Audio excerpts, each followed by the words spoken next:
So, I want to start with something that happened a few weeks ago. Three different state legislators introduced bills that would eliminate minimum parking requirements for any building near autonomous vehicle corridors. Most people saw that headline and kept scrolling. But if you care about where home prices are going, and I'm guessing you do since you're watching this, that story matters way more than it seems. Because buried inside the whole self driving car conversation is one of the most slept on things that could actually change housing costs over the next decade. And I mean genuinely change them. Not experts say maybe someday change them. Like the mechanism is already in motion, and almost no one in the housing space is connecting these dots. So that's what we're doing today. But before we get started, I just want to be upfront about something. Self-driving cars are not going to save you from a 7% mortgage rate. They're not going to convince your city council to change zoning laws. They're not going to make lumber cheaper or get more homes built this year. Those are the real problems with the housing market right now. And honestly, I cover those constantly on this channel. But today I want to step back because there are two types of questions in housing. There's what is breaking right now, and those are rates, inventory, construction costs. Real stuff. Important things. And then there's what is quietly shifting that most people won't notice until it already happens. That second question is how you actually get ahead of the market instead of just reacting to it. And right now, autonomous vehicles have a very specific answer to that second question.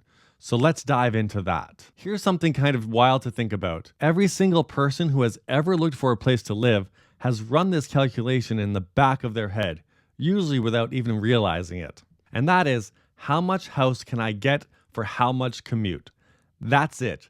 That's the whole thing.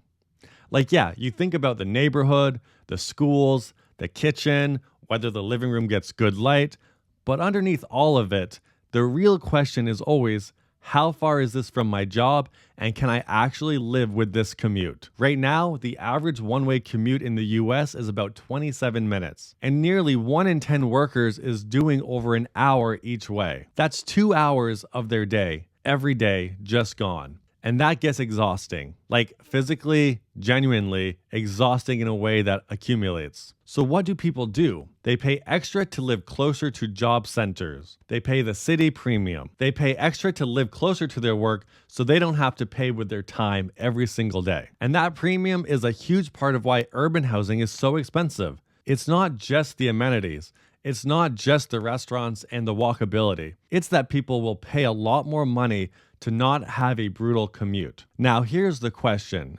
What happens to that calculation when you don't have to drive anymore? When you get in your car, pull up Netflix, and just exist for an hour while the car takes you to work. Suddenly, 60 minutes in a car goes from being genuinely painful to just being kind of chill. The distance doesn't change.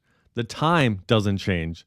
But the experience of that time completely changes. And when the experience changes, people start to make different choices about where they're willing to live. Further out, which means more land, lower prices. That is the core mechanism here. It's not that complicated. It's not futuristic or fantasy.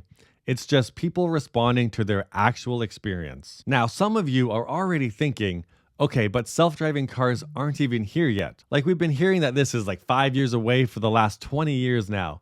And that's a fair point. But here's the thing. You don't need full autonomy for this to kick in. Level 2 and Level 3 automation, where the car handles the highway driving and you can take your hands off the wheel, is already in millions of vehicles on the road today. Tesla Autopilot, Ford Blue Cruise, GM Super Cruise. Those aren't perfect by any means, and they're not fully autonomous, but they fundamentally change the experience of a long highway commute. And here's what researchers have found. Even just partial automation, just being able to take your hands off the wheel and look at your phone or read, meaningfully changes how people perceive the commute time. It reduces the stress of it. It makes longer distances feel more acceptable. So this isn't purely about waiting for some robo-taxi future. The shift in how people experience commuting has already started. It's just moving slowly enough that most people aren't connecting it to the housing decisions they're making right now. And here's where it gets really interesting, because when I started digging into this, I thought the commuting angle was the main story, but actually it's not. The commuting thing is real, but the part that actually blew my mind when I looked into it is parking. Let me give you a number. The national median cost to build a single structured parking space right now is about $30,000. Underground in a dense city, that can be $50,000 or more per space for one parking spot. Now here's where it hits housing. Most cities require developers to build at least one parking space per unit. Some cities even require two. And then there are some that require even more depending on the building type. So that cost doesn't just disappear. It gets added to the price of every single unit in that building. So if you're renting an apartment in a city and you don't even own a car, you're still paying for parking. It's baked into your rent, and it has been the whole time. But here's the thing. City planners and developers have known this forever. This is not a secret. The reason parking minimums exist is because cities were built around car ownership and they required parking to prevent people from spilling overflow onto neighborhood streets. The assumption was always every unit needs a car. Every car needs a space. But that assumption only holds as long as everyone needs a car. As self-driving vehicles adoption increases, as shared fleets become more common, and as people decide they don't actually need to own a car anymore because they can just summon one, parking demand starts to drop, and cities start to respond. We're already seeing this. Minneapolis eliminated parking minimums citywide in 2021. San Jose did it in 2022. California eliminated them statewide for most developments in 2023. And now you've got these bills that we mentioned at the beginning of the video, which is states trying to eliminate them specifically for autonomous vehicle corridors. So what happens when a developer doesn't have to build that parking spot anymore? They build more units instead. Or they build the same, but without the $30,000 to $50,000 of cost baked into every single one. In dense urban markets, San Francisco, New York, Seattle, Boston, LA, this is not a rounding error. We are talking about a potential cost reduction of tens of thousands of dollars per unit. And unlike rezoning battles or changing interest rate policy or convincing local governments to let you build taller, this is a cost that can actually come down without anyone having to fight anyone. It just requires fewer cars. And now let's slow down for a minute, because I said at the beginning of this video, this channel doesn't do hype.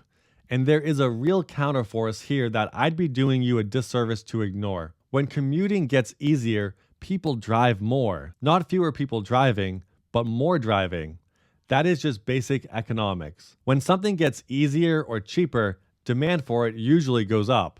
And the research actually backs this up. Studies on self-driving vehicle adoption suggest that total vehicle miles traveled could actually increase even if the number of cars owned per household goes down. Because if driving is effortless, if you're not stressed out, not paying attention, not burning mental energy, you're more likely to make that trip, the one you were unsure about, the one you may have just done over Zoom. And more driving often means more sprawl, people spreading out further, more demand in outer suburbs and exurbs, which means those outer areas, the ones that are currently affordable because nobody wants to live in them due to that 90-minute commute, could start getting more expensive, not because they got better, but because the barrier to living there got lower. So here's the honest version of this story. Self-driving vehicles probably don't make housing cheaper everywhere. What they do is move that map around. Urban cores may see less pricing pressure as demand gets more spread out, but the outskirts of cities,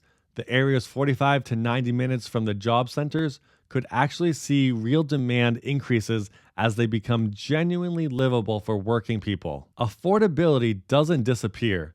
It just relocates. And depending on where you are in that picture, that's either really good news or something to pay attention to. Now, let me make this clear, because I think the most useful thing I can do is tell you who actually benefits from this shift and who doesn't. The people who probably benefit the most are the people currently priced out of their metro area. Like, you live in a major city, you want to own something, but everything within a reasonable commute distance is just completely out of reach. If the definition of reasonable commute distance expands by even 20 or 30 minutes because of the experience changes, that opens up a whole new ring of inventory that wasn't really viable before. Places that are 60, 70, 80 minutes out, that currently feel like you're sacrificing your entire life to save some money on a mortgage, those places start to look different. But the people who probably don't benefit in this short or medium term are people hoping this lowers prices in places that are already expensive. Because the wealthy urban core is not going to get cheaper just because some people decided to move further out. There will always be demand for walkable, central, amenity-rich neighborhoods. That's not going to change. The pricing there is driven by things that self-driving vehicles don't really change. But what it may do is slow the rate of increase in those markets, take some pressure off. But if you're sitting there hoping that your dream neighborhood in the city is going to get more affordable because of self-driving cars, I'd manage those expectations. The real opportunity is in the transition zones, the suburbs and the exurbs that are close enough to matter but currently just far enough to be overlooked. Those are the markets that get quietly repriced as this plays out. So you've made it this far, so you're probably wondering, when does any of this actually happen? Because I know some of you are thinking this all sounds great, but I need to make a housing decision like now, not in 20 years. Which that's a fair point. And here's my honest read on the timeline. The parking reform piece is already happening. It's not future tense. Cities are eliminating these minimums right now, so the cost of structures for new development is already starting to shift in certain markets. If you're looking at new construction in a city that has already eliminated parking minimums, that cost benefit should theoretically start flowing through to prices over the next 3 to 5 years. Now, it won't happen immediately, but it is starting. Now, the commuting shift, on the other hand, is much slower. Full level 4 autonomy, where the car fully drives itself with no human backup required, is still not here at scale. But level 2 and level 3 are already changing that experience for millions of people. And as that technology gets cheaper and shows up in more mainstream vehicles, not just Teslas and high-end trucks, you'll start to see it affect housing decisions at a broader level. But my guess, and this is totally just a guess, is that you start seeing meaningful shifts in demand patterns for outer suburban markets in like 5 to 10 years. Not this year and not in 30 years. So if you're buying something you plan to hold for 10 years or more, this is a factor worth thinking about. So let me put this all together. Self-driving cars are not going to fix the housing crisis. I want to be really clear about that. Rates, inventory, construction costs, and zoning, those are the real levers here. And those are reasons that have nothing to do with what car you drive. But here's what self-driving vehicles will do. They will expand the map of where people are willing to live. They will chip away at parking costs that are currently inflating the price of new housing. And they will quietly shift demand toward outer markets that most buyers and investors are not paying attention to right now. The housing map is going to move. It's already starting to move. The question is just whether you're watching it close enough to see it happening, or whether you're going to look up in 5 years and wonder why that one suburb an hour outside of the city suddenly got really expensive. And I may do a follow-up video breaking down which cities and suburbs I think stand to benefit the most from this shift, and which ones could actually lose demand. So if you want that, subscribe so you don't miss it, and drop a comment telling me which market you're most curious about. I read all of them, and I'll try to make sure your city makes the list.